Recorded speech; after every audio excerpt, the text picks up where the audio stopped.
What's going on, YouTube?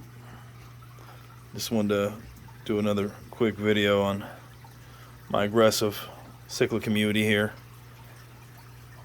Give little updates on how everybody's doing, and everybody can see there's still no ripped fins. Everybody's looking good.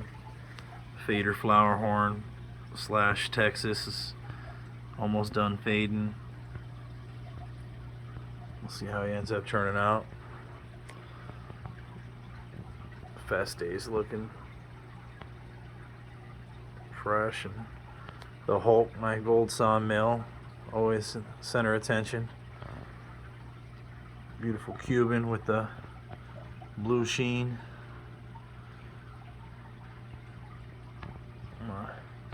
Flower horn. I'm kind of waiting for this one to really start to pop. Hopefully it does. I know the purling looks pretty good to me, but I believe it's a female, and we'll see if that red starts to really pop through. Oh, these guys are getting at it. Little three-way action. Those two Carprentis, they're a pair. Always trying to get down and guard that area from the Cuban. Some of the other cichlids, kind of entertaining. Red Texas dude here. Looks kind of like a red devil more, but it is what it is. Let's see if his colors turn up. Gold Placo and two Psalms, male and female. Also a pair.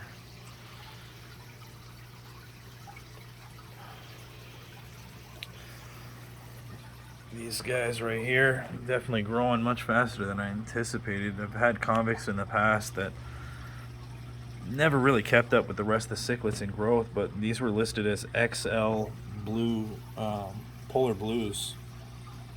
And I have a white one, and then this blue one, with the stripes. There's the white one right there. It's pretty cool, like pearl color, See if we can get it better. There we go. Oh, this little African right here. I had African cichlids in this tank previously, which I gave all the way to my brother.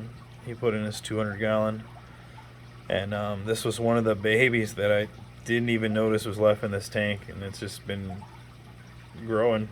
And eventually, I'm gonna scoop him out of here, throw him over to my brother, but just haven't felt like putting the chase on through all these obstacles, because I'm pretty sure I'm gonna have to uproot half the tank to get him out of there. So I will address that when need be, but right now he's just surviving in there with these killers.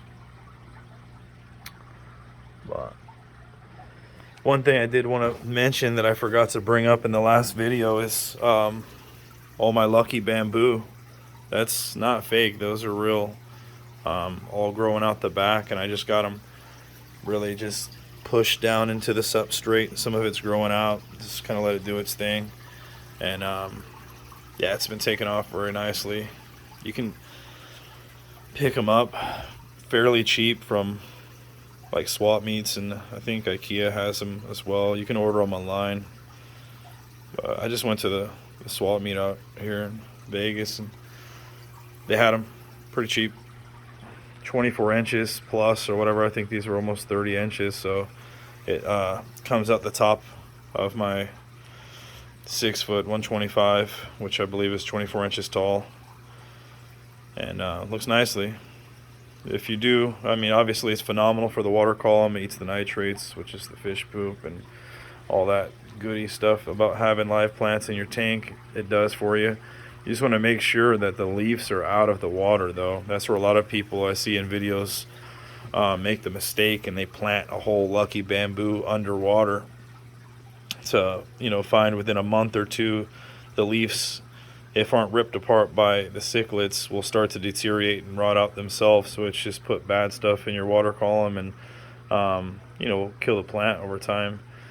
The leaves have to be out of the water. Obviously, the roots and stems, shoots, are what can be completely submerged. It's no problem, but just key to it is having the leaves out of the water.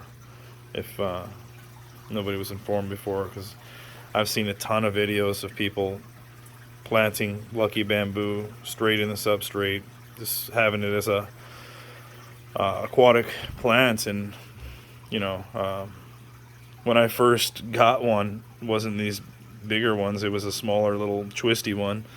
Planted it in the tank, and sure enough, the leaves rotted out, and I had to take it out, and I brought it back to life, just planting it in a little pot of rocks with water, but realized real fast that's not what's going to work. So I made sure to buy these big 24-inch or probably close to 30-inch bamboos, and they're growing good. And then obviously I have my pothos all over the wall. That one's not actually planted in the water, I just have it in a pot here. I know I've seen people with the baskets before that have the roots growing out of the water, which is completely doable. They'll thrive in it. You just want to probably protect the roots from the cichlids so they don't rip them up. And then it's just something I haven't jumped on yet, but I'll probably plan on doing it eventually. You can just get like a little basket or something from Home Depot or Lowe's and attach it to the back gap here, and yeah, just throw the roots in there and they'll feed off of whatever's in the water column, you know, which obviously these fish are going to produce a lot of waste for plants matter to eat. So it's all good. I have a ton of aquatic plants upstairs in my it's like a 90 or 110, I'm not 100% sure. I mean, I'm not completely sure.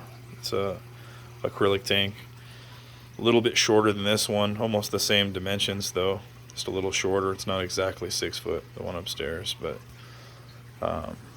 definitely didn't want to keep too many aquatic plants in this one with the cichlids. If you don't know, yeah, for the most part these guys will shred them, just destroy your plants. Well, the only thing I have in there is the bamboo. They can't mess with those stalks, and the Anubis. There were just some extra ones I had from my other tank. I threw them in here. The one on the wood right there is doing really good. This big one is kind of beat up already, so we'll see how it ends up growing back. And then I have the couple coming off of the sponge filters. One on that one and one on this one. And they've even grown like flowers off of them before, so I know they're doing good. But from the most part, cichlids don't mess with the Anubis so much, so that's good. And definitely the bamboo is a go-to if you want to have some kind of planted water and have cichlids at the same time. I mean, you can't go wrong with the lucky bamboo. They can't touch the leaves and they can't hurt the stalk, so it's a win-win. But yeah, just a little update. I'll post more videos as these guys grow, but seems like they're growing by the day. Definitely aggression's not too high in here. Like I said, there's a little bit of fighting here and there, but nobody really has gotten nasty. Nobody's gotten beat up. There's no ripped fins. Everybody's healthy, swimming around and kind of holding their own. All equally killers in here. So I'm still in the market looking for like a 280 to a 400, something huge.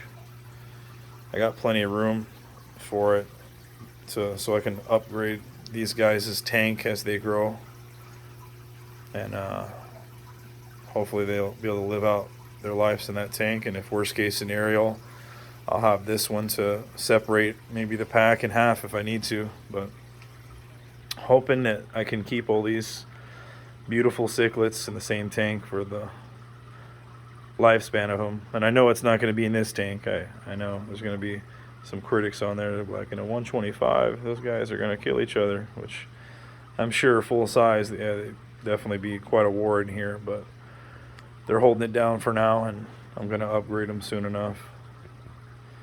But yeah, hopefully you guys like the video, and if you want, subscribe, like, share. If you have a question, just ask. If you don't like my stuff, just tell me, and it is what it is, man. To each their own. Just trying to share the love for the hobby. But until next time, guys.